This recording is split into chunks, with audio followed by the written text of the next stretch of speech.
അല്ല പ്രിയ, എനിക്ക് മനസ്സിലാവാനിട്ട് ചോദിക്ക, നിനക്ക് എന്താ പ്രശ്നം?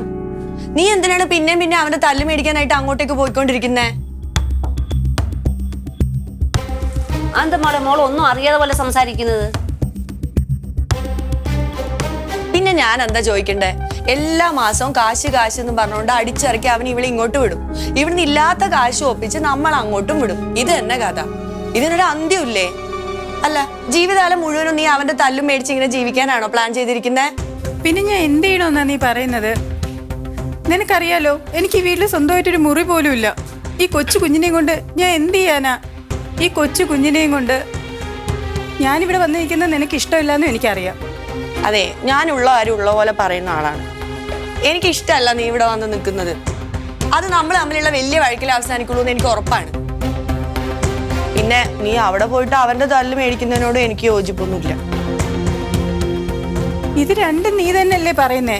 നിനക്ക് ചിന്തിച്ചൂടെ? ഞാൻ ഒരു പെൺകുട്ടിയല്ലേ? ഈ കൊച്ചു കുഞ്ഞിനെയും കൊണ്ട് ആരുടെയും സഹായം ഇല്ലാതെ എങ്ങനെ ജീവിക്കാനാ?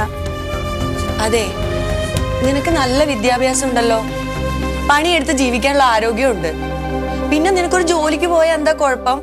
ഇങ്ങനെ മറ്റുള്ളവരെ ഡിപ്പെൻഡ് ചെയ്ത് ജീവിക്കുന്ന എന്തിനാ?